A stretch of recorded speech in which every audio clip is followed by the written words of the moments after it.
He does it all.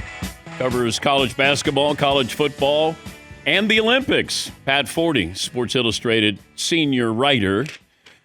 Have you been to Texas Tech? Like, this rim is bothering me. I turned off the game last night because of the sound here, Pat. I'm such a loser. It is the one power conference school I haven't been to. Okay. For some reason, I just can't make myself rush to Lubbock. Okay. But so I can't tell you whether the rim sounds that bad in person as it does on TV. Is there an arena where it's noticeable to you? With like the rim sound, like the clank, right? It just sounds different. And March Madness brings this out too, where you'll just hear that clank, and it drove me crazy last night. Yeah, well, and a lot of times too, in March Madness, like they're bringing out new rims sometimes because you know that you're playing in a different arena. Maybe they're using the NBA rims, but maybe they're bringing in new ones. So you get all kinds of a variety, I guess, of rim tones, if you will. You were in Italy, in Milan, for 3 weeks. So 10 years from now, the obvious is going to be the men's hockey team that we'll remember, correct? Yeah, okay, without question. What would be the second topic that we'll remember from these Olympics?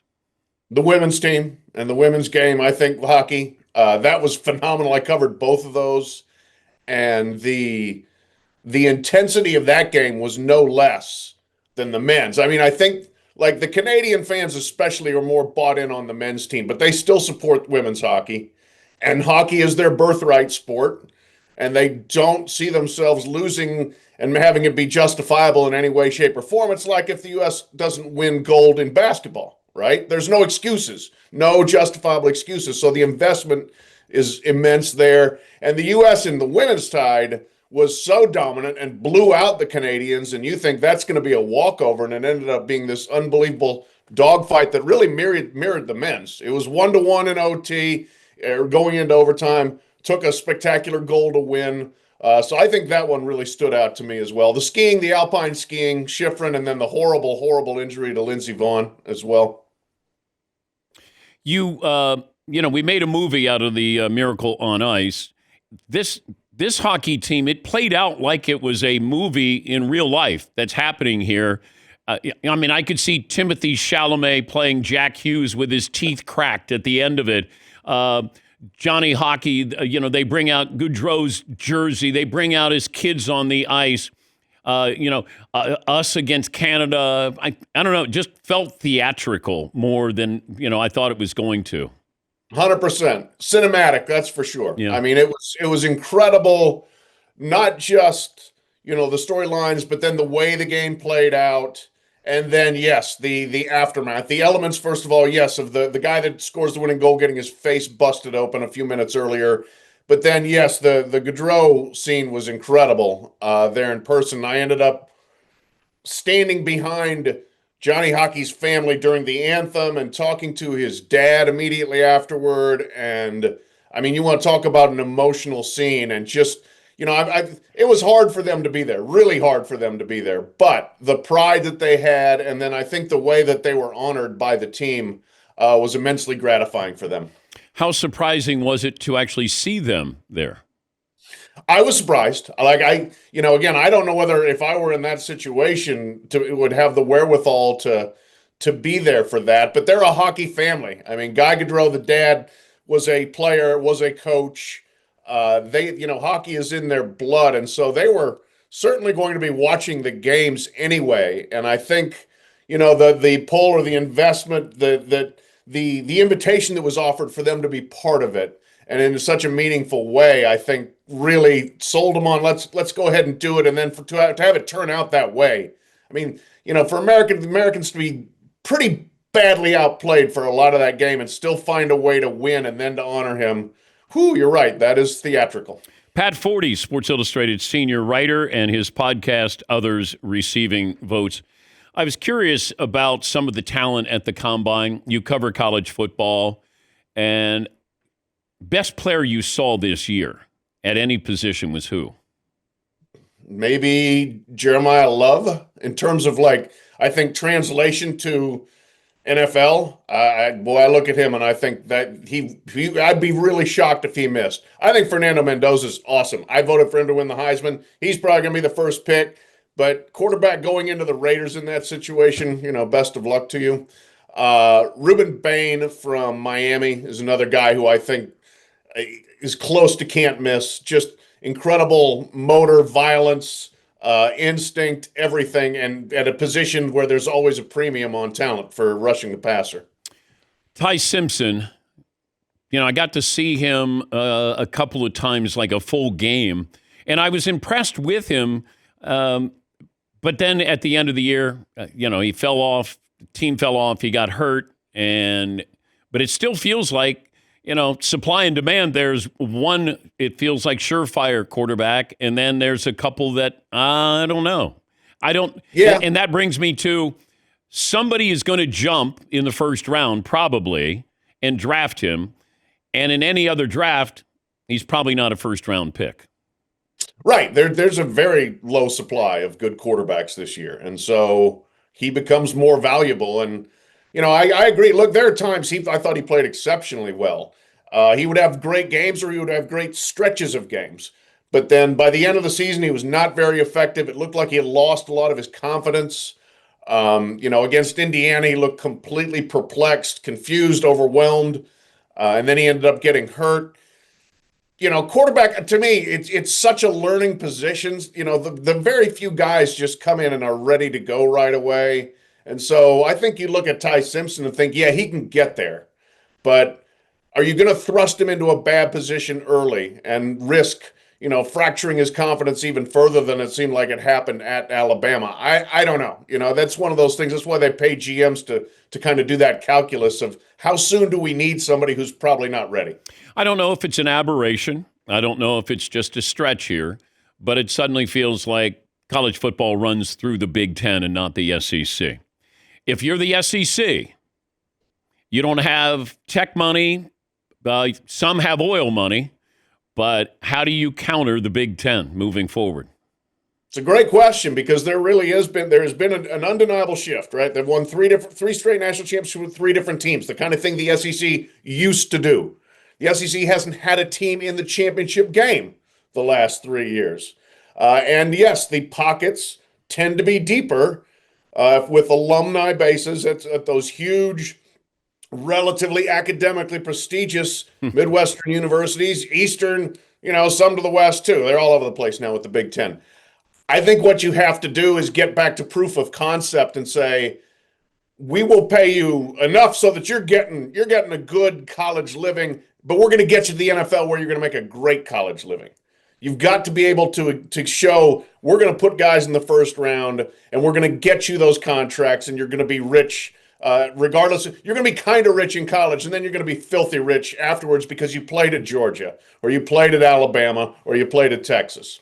But is it as simple as some have suggested that, hey, you paid players, now everybody gets paid, therefore you don't have that advantage? No. That, the oversimplifications of all these things are kind of humorous, I mean, there has been a shift, but that doesn't mean nobody else was cheating. I'm relatively aware of what was going on at various different schools, NCAA investigations, what the parking lots looked like at a lot of those football powers that weren't in the SEC.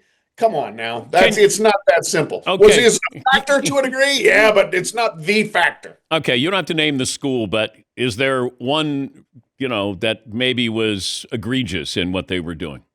You got a story? Well, I mean, I think there were plenty of them in the state of Texas, none of which used to be in the SEC until recently. The West Coast, certainly. I mean, look, USC got hit pretty hard. Miami had some spectacular scandals. Everybody remembers Devin Shapiro there.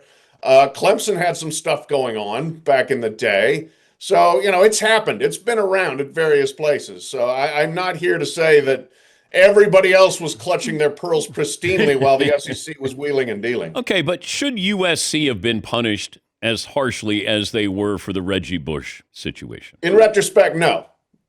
But that doesn't mean that there wasn't financial reward for going to school there at a time when that was not part of the rules. But no, the penalty was oversized, and that's look, the history of the NCAA has been incredibly inefficient punishment punctuated with over enforcement, basically. Every once in a while, when they finally get somebody, they overdo it. And I think USC is probably the biggest example of that. Well, look back to Jim Tressel.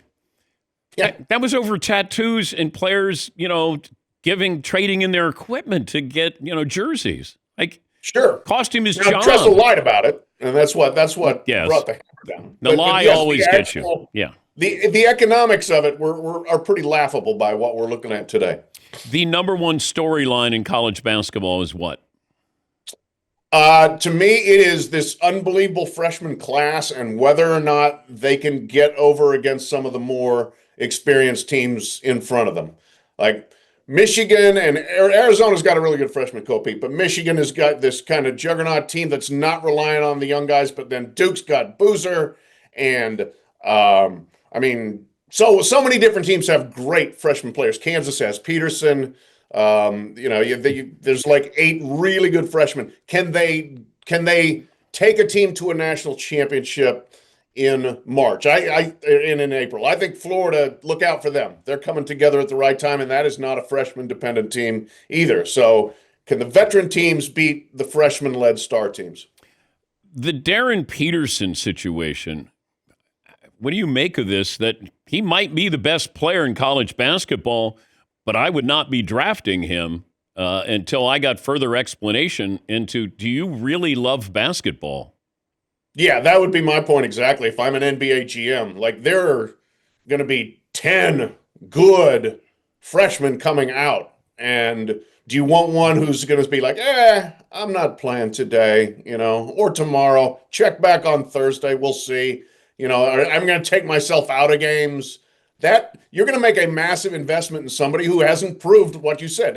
How much does he like basketball? How much does he want to play? How much does he want to compete? When he's out there, he's really good. But I'd be looking at these other guys and saying, yeah, they're playing 40 minutes and they're playing every game, and I kind of like that more.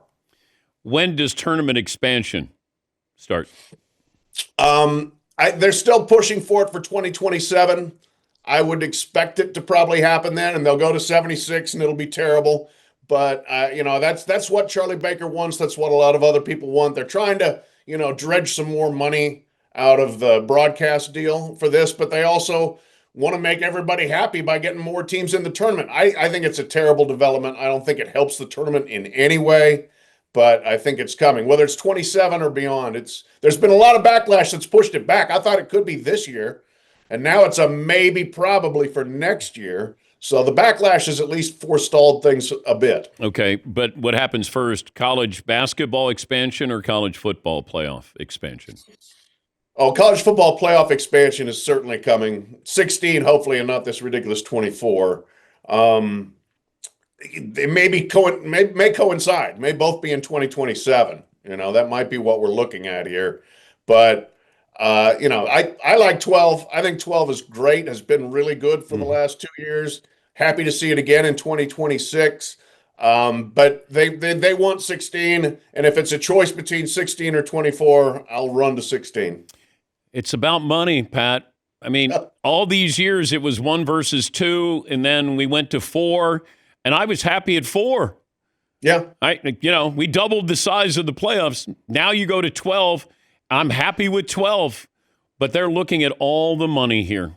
That's sure they are. College basketball, all of the money. That's what it's all about. And it's not a question of if, but when we have expansion. Now, we had Jim Boeheim on, he suggested 96 teams in the NCAA tournament.